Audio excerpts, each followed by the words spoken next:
오늘 말씀 열왕기상 8장 22절에서 40절까지 말씀인데요. 27절에서 32절까지만 읽도록 하겠습니다. 하나님이 참으로 땅에 거하시리이까 하늘과 하늘들의 하늘이라도 주를 용납하지 못하겠거든 하물며 내가 건축한 이 성전이오리이까.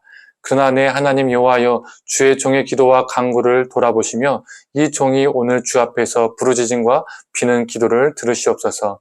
주께서 전에 말씀하시기를 내 이름이 거기 있으리라 하신 곳 이 성전을 향하여 주의 눈이 주야로 보시오며 주의 종이 이곳을 향하여 비는 기도를 들으시옵소서. 주의 종과 주의 백성 이스라엘이 이곳을 향하여 기도할 때에 주는 그 간구함을 들으시되 주께서 계신 곳 하늘에서 들으시고 들으시사 사하여 주옵소서. 만약 어떤 사람이 이웃에게 범죄함으로 맹세시킴을 받고 그가 와서 이 성전에 있는 주의 제단 앞에서 맹세하거든 주는 하늘에서 들으시고 행하시되 주의 종들을 심판하사 악한 자의 죄를 정하여 그 행위대로 그 머리에 돌리시고 의로운 자를 의롭다 하사 그의 의로운 바대로 갚으시옵소서.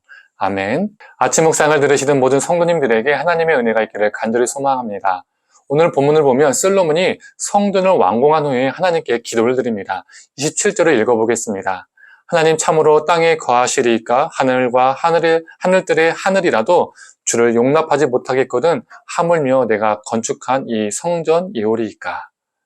이 작은 성전이 크고도 크신 하나님을 모실 수 없다. 아무리 이 성전을 다시 더 크고 더 높게 진다 한들 우리 여호와 하나님은 너무나도 크시기에 이 성전에 거하실 수 없다. 이 작은 성전이 하나님의 임재를 감당할 수 없고 우리 하나님은 정해진 공간에 물리적으로 제한될 수 없는 존재라는 것을 솔로몬은 고백하고 있습니다. 그리고 그가 하나님께 어떻게 간구합니까? 29절의 말씀입니다. 주께서 전에 말씀하시기를 내 이름이 거기 있으리라 하신 곳 이 성전을 향하여 주의 눈이 주야로 보시오며 주의 종이 이곳을 향하여 비는 기도를 들으시옵소서. 성전을 향하여 기도한다는 내용이 나옵니다. 이게 무슨 의미죠? 하나님은 성전에만 계시기에 성전에 가서 성전에만 기도해야 한다는 말이 아닙니다. 성전이 아닌 곳에서도 기도할 수 있다는 것이죠. 왜 그렇습니까? 하나님은 어디에든 계시기 때문입니다. 우리 하나님은 온 우주에 충만히 거하시는 분이시기 때문입니다. 성전에만 계시는 분이 아니라 우리가 거하는 모든 곳에 계시는 분이시기 때문입니다. 그래서 31절과 32절에 솔로몬은 이렇게 기도합니다. 만일 어떤 사람이 그 이웃에게 범죄함으로 맹세시킴을 받고 그가 와서 이 성전에 있는 주의 제단 앞에서 맹세하거든 주는 하늘에서 들으시고 행하시되 주의 종들을 심판하사 악한 자의 죄를 정하여 그 행위대로 그 머리에 돌리시고 의로운 자를 의롭다 하사 그의 의로운 바대로 갚으시옵소서. 이 성전 밖, 즉 일상에서 이웃에게 범죄한 후에 성전에 와서 아무렇지도 않게 예배하는 자들을 심판해달라는 것입니다. 그렇게 기도하고 있어요. 이방 종교는요, 신전 밖에서의 삶은 중요하지 않습니다. 왜 그렇습니까? 그 신들은, 이방 신들은 신전 안에서만 거하는 존재이기 때문입니다.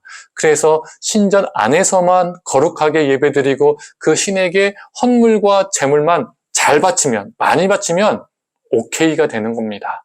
그러면 그 신에게 축복을 받는 것이죠. 그 사람이 어떠한 삶을 사는지 그 신에게는 중요치 않습니다. 그 신은 관심이 없습니다. 그러나 우리 하나님은 다릅니다.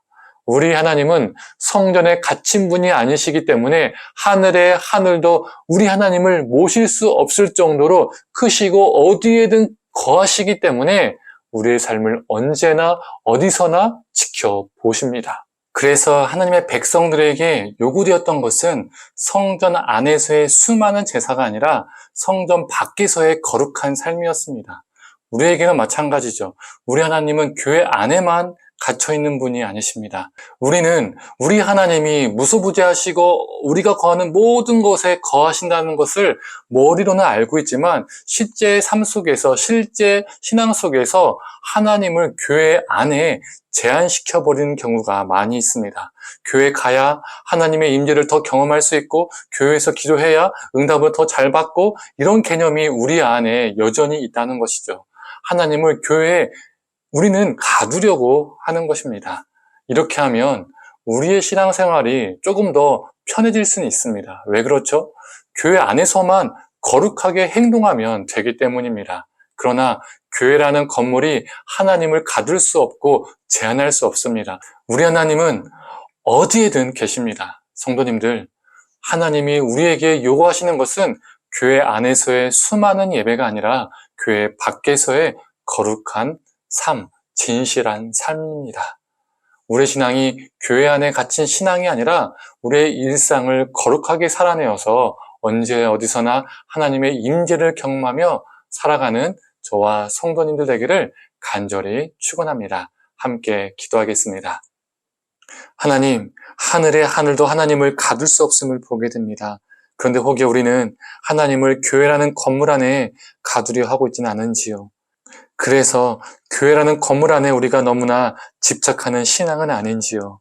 하나님, 우리가 하나님을 건물에 가두는 신앙이 아니라 어디에서나 언제든지 하나님의 임재를 경험하며 살아가는 우리가 되게 하여 주시옵소서. 하나님이 우리에게 요구하시는 것은 교회 안에서의 신앙생활이 아니라 또한 수많은 예배가 아니라 우리 일상 속에서 거룩한 삶임을 우리가 잊지 않고 살아가서 하나님, 우리의 모든 삶이 하나님을 향한 예배가 되게 하여 주시옵소서. 언제 어디서나 하나님의 임재를 경험하며 살게 하여 주시옵소서.